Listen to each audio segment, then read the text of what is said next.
Hi everyone, welcome back to the channel. Okay, so would you believe we are 12 months on from finally when we bought Dennis. So as an anniversary edition, what I'm going to do is I'm going to revisit episode 4. I've got it on my phone here. Episode 4. So in episode 4 of the channel, we went round Dennis looking at all the jobs that needed to be done. Now obviously over the last 12 months I've done quite a few bits and pieces. There's also a great deal that I haven't done. There's also a great deal which we've noticed or found since doing that video of things that need to be done. So what I'm going to do now is I'm going to play the video for myself. I'll probably, when I edit this, I'll probably have the bits of the video playing, either do it as a split screen or something like that. So what we'll do is we'll play the bit that we did previously, about 12 months ago, and then we'll show you what we've done. So here's the video. Okay, so the very first thing that we did is we introduced the fact that we got a Dennis SS. As you can see, Dennis looks a little bit different than when we first got him. Depending on what you want to call it. And Sorry from the corner. looking at the video, the first thing we did is we looked at the corner. Sorry from the corner. We can see that the vehicle's had some kind of minor collision. The deflector plate here scuffed and bent, so that can be straightened out. We've got collision damage here, and if you can see from the angle, you can see that it has been pushed in a bit in this area here, so clearly it's had a bit of a knock, so that can be straightened out and repaired. If we lift the bonnet and have a little look underneath, we can see that apart from being a bit grubby and a bit dirty, it all looks pretty much in good order, and no apparent sign of any kind of damage from that collision, including looking at the inside. Doesn't look like it's coming away from the fiberglass. Maybe a bit of a crack there, that might need to be rebonded, but generally looks okay. Should have a bit of a tidy up. Some of the electrical covers have all degraded, so we can look at trying to get some new ones of those and see if we can get them replaced. Deceptively heavy bonnet. And what we saw on the video was that Dennis had collision damage to the side. The panel here was dented and scuffed. That's all been straightened out, repainted. There was collision damage in here, so this was bent. So we've straightened all that out, and it's all been resprayed. And what that has also done, because what we did is we then lifted the bonnet and had a look underneath. Before we actually look underneath, what that has allowed us to do by straightening that is the bonnet closes so much easier now because the whole thing is straight. All the locking pins, etc., are in line. So we lift the bonnet up. We've got a support, put the support in place, and as we said in the video 12 months ago, we said it was generally in good order, and it is. We've checked it all over. It is in really quite good order. What I have done, however, is cleaned it, painted. So we've protected quite a lot of it. So some of it's been done in silver, some of it's been done in black, but we've protected it. What we also did, I tried printing them, but these covers here over the cables, which were completely falling apart, what we've done now is I remolded them with some rubber glue. So we've done that so that they are now protecting it. They still don't go over the backs, but they will protect the electrics a little bit better than what they were like. They were falling apart. So happy days with regards to that bit. Still an exceptionally heavy bonnet. Obviously been resprayed. The Dennis letters, they gave me a little bit of grief. Obviously I had to take them off, and a lot of the pins on the back broke off. First time I did it, first time I replaced the pins, they were a little bit too thick. So what was happening is the letters actually stood off. So I've had to take those pins off, grind them down in order to get them a bit better. They do still, as you can see, some of them are standing off a little bit. So we've cleaned them up. We've put some silicone sealant around them just to give us that little bit of protection. I still need to do a bit of work on the S, because the S is still bouncing off. The S is a pain in the backside, so I need to just put a little bit of a bend in the S just so that it holds it on there, and then we'll glue that back on. To be honest, the silicone glue will probably hold it once I actually put something over it to hold it tight against that for the 24 hours. Okay, paintwork wise, I'm not going to go too much into the paintwork. Clearly you can see that it's tired, so that's all going to get cleaned up, and then we'll probably go for a respray on it, which will repair all the paint. So as I say, we'll go around, you'll see signs of the paint deteriorating, but don't worry, we'll get that sorted. Biggest job's probably on the front. Apart from that collision damage, we've got corrosion up on those top corners there, and not so bad on that side, but both of those are going to need to be cleaned up, inspected, see what needs to be done with regards to a way of repair. Okay, so one of the things we picked up on obviously was the paintwork. The paintwork was very, very tired. As you'll have seen on previous videos, we did eventually decide to do some respray on Dennis. The cost of taking Dennis in to get it resprayed would have been astronomical. To be fair, even just getting the bits done that I did get resprayed was a lot of money. So ended up doing a bit of a half and half. Some of it, the bits that I could take off, they went to the body shop and they got sprayed, as you saw.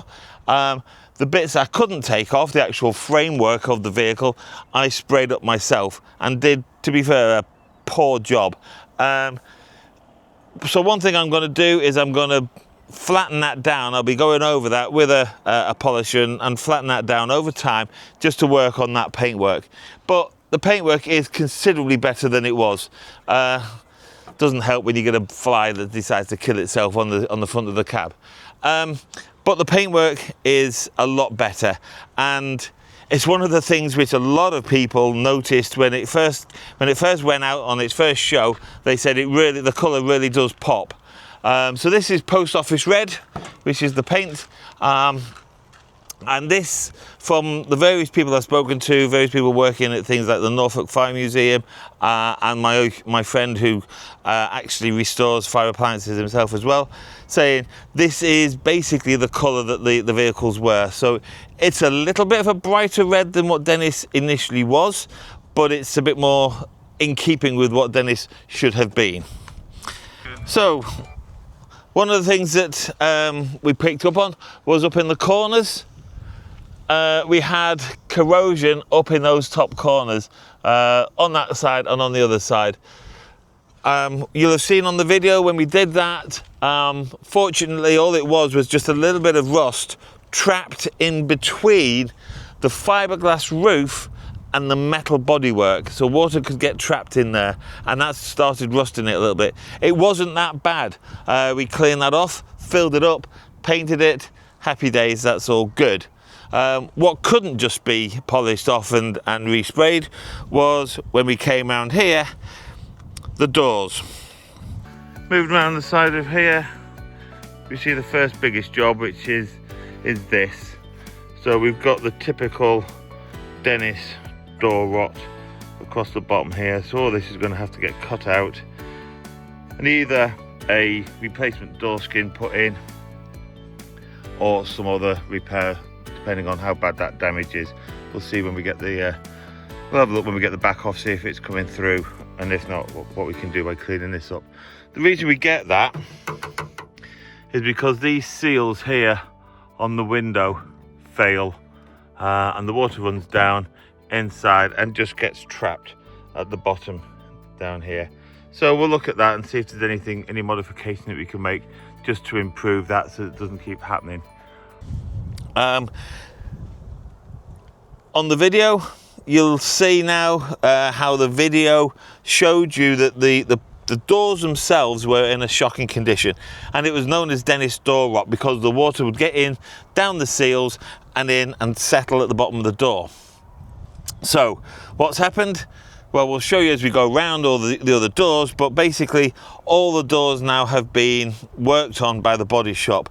So they were either cleaned down and filled where that could be done, or with regards to most of the doors, they were cut, fresh panels, fresh metalwork put in, filled and sprayed. So they've done an absolutely fantastic job on the doors.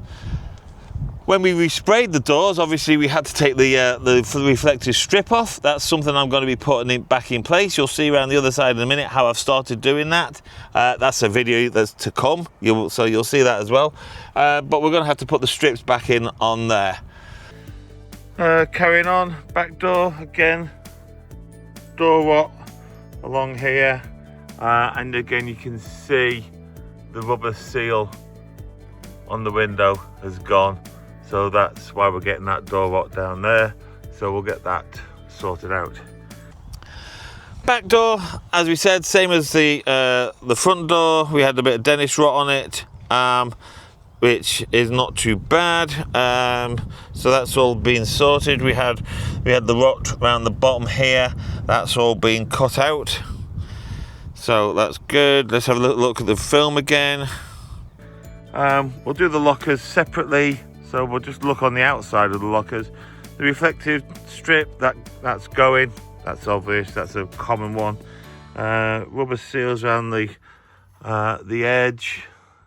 Don't seem too bad on that locker. Although on this locker they are now feeling their age. And certainly on this side we've even got sections of it missing. So we'll have to look at trying to get some more rubbers. So yeah, we'll look at the lockers again separately, but from the outside, the tape is shot, as we've said, so that's all getting replaced. We're taking all that off as we go. As we do that, we're going to polish the lockers down as well. We're going to give the lockers a nice clean up, which you'll see around the other side, and that will form the basis of another video yet to come. You'll see what we're going to do, what we're doing with the lockers, cleaning them down.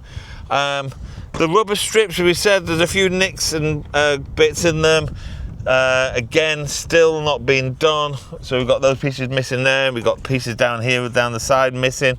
Have not yet been able to find anybody who can actually extrude this rubber. So anybody out there who knows a place that we can get rubber done, you know, that's fine. I've got a cross-sectional piece of it. So I'm happy to send that. I can send that anywhere so people can actually get the design of it. But if I can get that extruded and get that put in, you know, get some new stuff of that, that'd be great. Back tires as well. Again, same condition as the front ones. Good order, but we will get them inspected. Missing plate for the pressures that goes on these tires. So it's only the one that's missing. So we'll get that one. We'll get that redone. Tyres. So we spoke about the tyres last time, and we spoke about the fact that the tyres were in good order in so much as there's plenty of meat on them, but the legislation specifies that tyres can't be older than 10 years. Now, there is still a little bit of a grey area because this is a historic vehicle. There's a grey area that says, because it's a historic vehicle, that part of the legislation doesn't apply. That's there for a reason. You know, if the legislation is saying change your tyres after 10 years, it's because they're obviously thinking your tyres have got the chance to go. And with the best one in the world, I don't want to be driving this when they get a blowout. So the decision was made to get the tyres changed. Something we didn't know at the time is, although these are double tyres at the back, so on these we've got two tyres, one here and one behind it. You might not be able to see that, but we've got two tyres. On the other side, the inner tyre was actually flat. not only was it flat, it was off the rim. So we were driving it round basically on 5 wheels or 5 tyres rather than 6. So clearly they needed doing. Also, 10 years old, some of the tyres were almost, I think about 18 to 20 years old. So yeah, they seriously needed changing. So yeah, we replaced all those tyres. The pressure gauge, or the pressure reading plate was missing. Basically, I just 3D printed that. So 3D printed it and put a pressure plate on it. From the back, looks a bit tight, a bit untidy, but that'll all clean up. Main issue that we've got here is lights. So the reversing lights on the vehicle don't work. We've replaced the bulbs because they had blown, still don't work. So there's clearly something else there, either a wiring issue or more possibly a switch on the gearbox has gone faulty. So we'll look at doing that. Brake lights, we've got a brake light on that side, but we don't have one working on this side. Again, that bulb had blown, we replaced the bulb, still isn't working. So we'll check that, see if it's blown again. If it is, we've got a wiring issue, but clearly there's something else going on there. So we'll have to have a little look into that one. Coming around the back.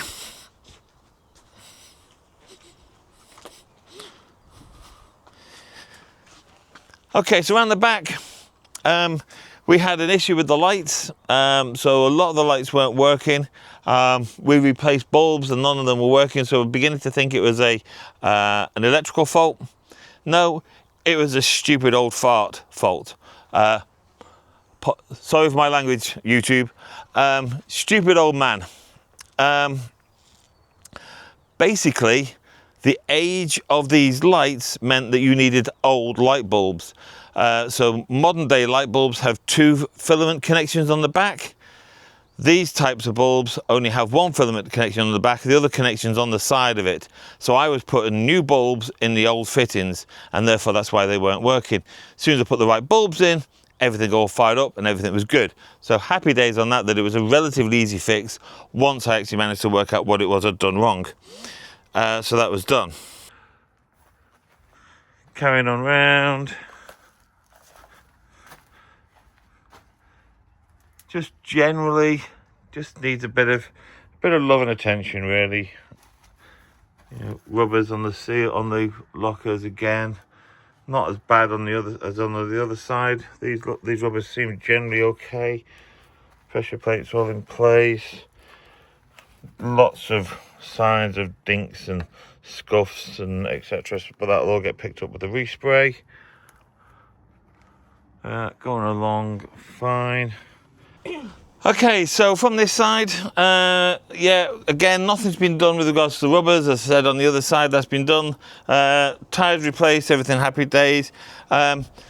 Lockers, this is what I'm doing with the lockers, which will form the part of another video. So cleaning the lockers down and replacing the strip, the fluorescent strip, which will, as I say, will form part of a future video to come as we're doing that. So, you know, so that'll be done and that'll be carrying along the side. So, next thing we need to do is get the lockers open.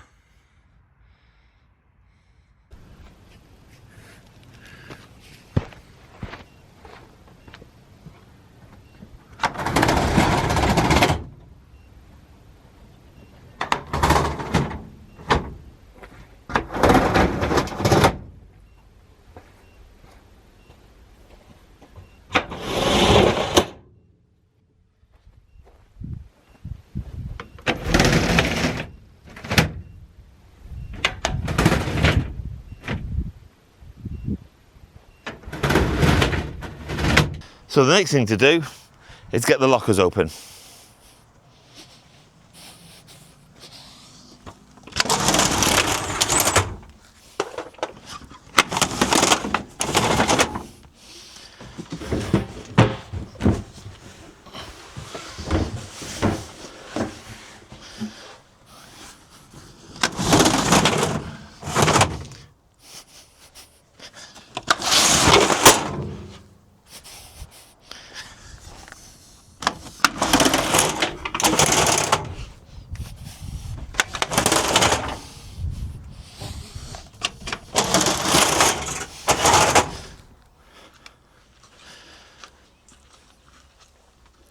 Okay, so opened up all the lockers.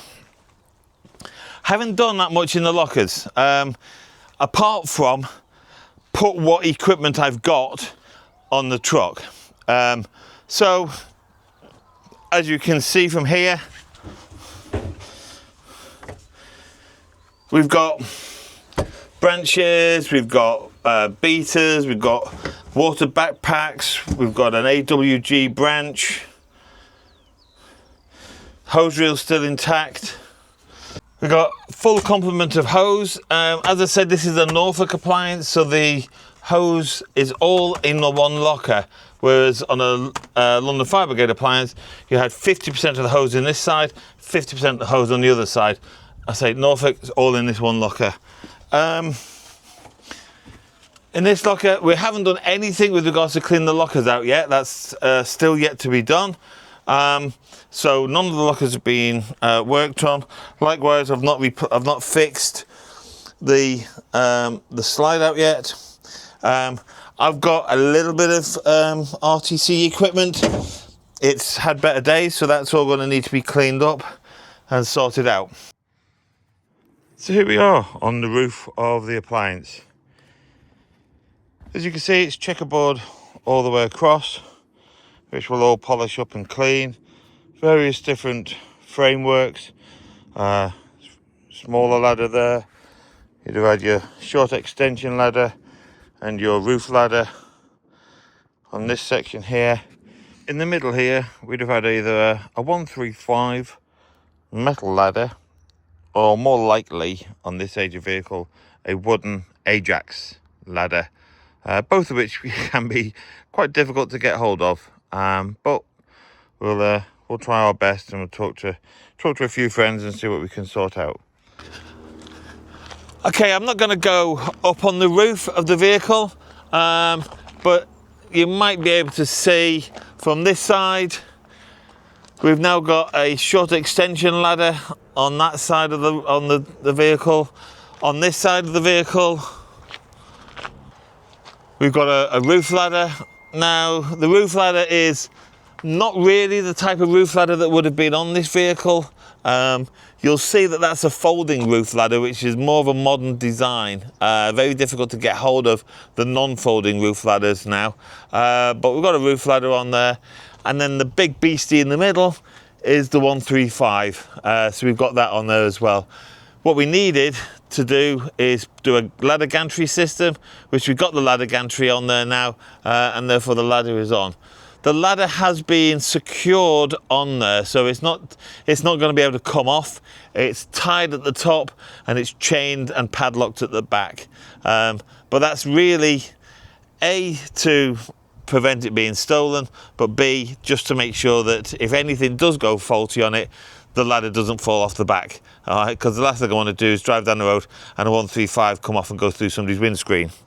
And then finally up here is the two-tone horns.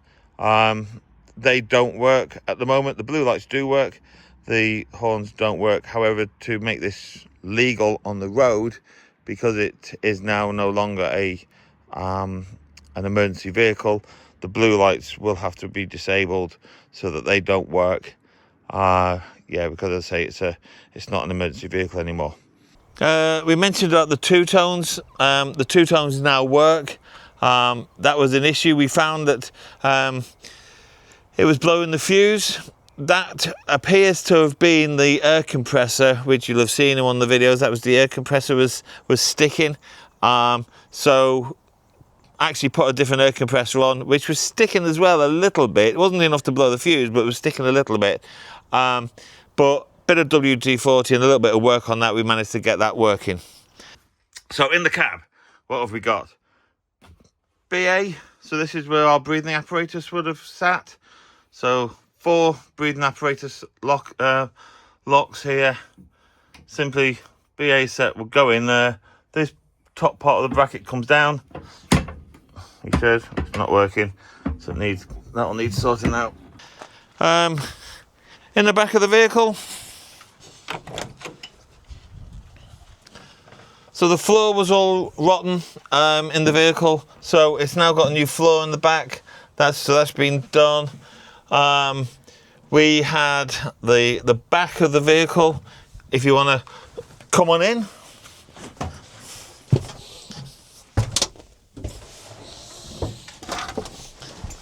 Okay, in the back of the vehicle, we've got issue with the light. I've still got to do some work with the light to get the cab light working. I did try rigging up some LED ones. They don't work with it. However, I do have a replacement light. It's not exactly the same design, but it's similar. So I do have a replacement light, so I'm going to put that on, see if we can get that working.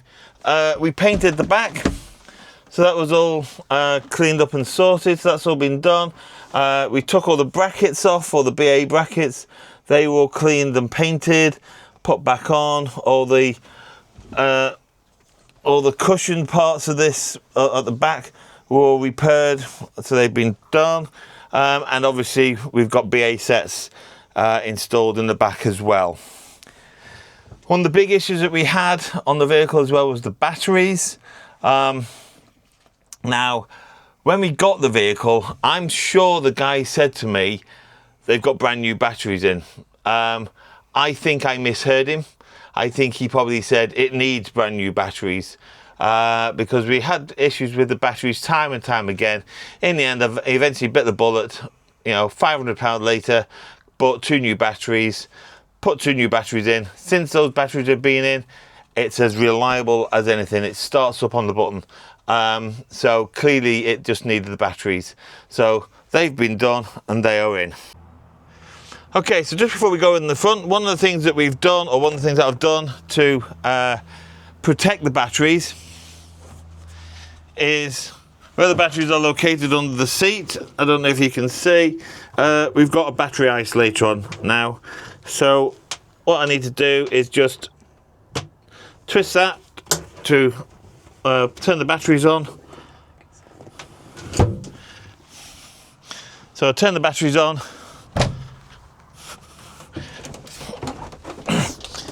Get in the front. Now we still have the same issue with the air. We haven't resolved that bit yet. So when I turn the ignition on, still got the air. But the big difference is, as I said, starts on the button. Absolutely fantastic.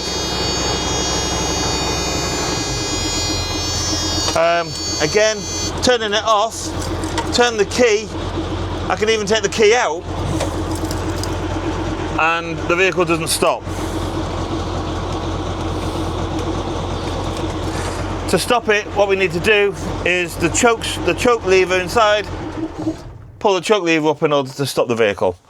I probably reckon that's going to be about it for the video now. We haven't done very much inside the cab. One thing we did do around the vehicle, part of respraying the vehicle, is we took out the glass. So obviously the doors, etc., were all taken off and they were sent off. So the glass inside of them, they went with the doors. But what we were left with is, obviously we had the windows here on the side and we had the windscreen. You'll either see, I think, if I remember the running order, I think you'll have seen the video of us doing the glass. If you haven't, that's going to be coming. But we had these windows out and we had the windscreen out.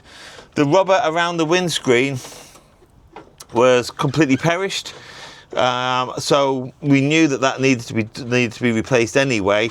So it was a little bit of two birds, one stone.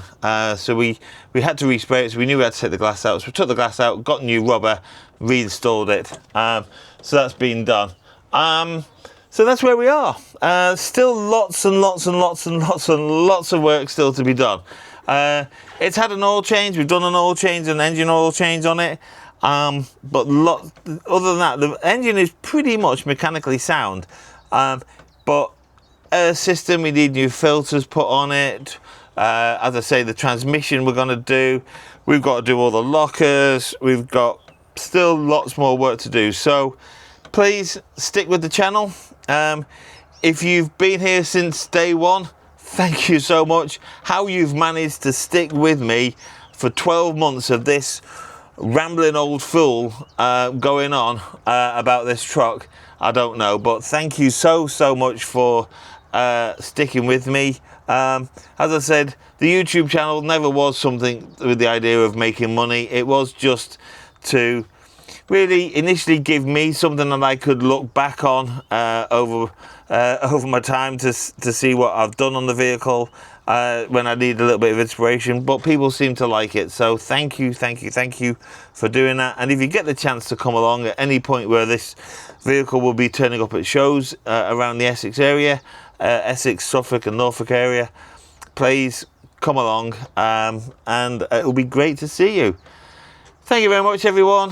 If you haven't already liked and subscribed, please do so.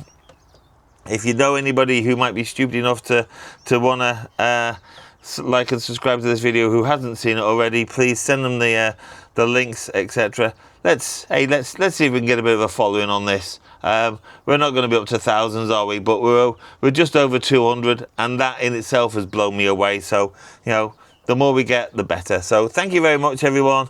And next week we'll be back to trying to sort this out and try and do something else on the job. Thank you very much, everyone. Bye for now.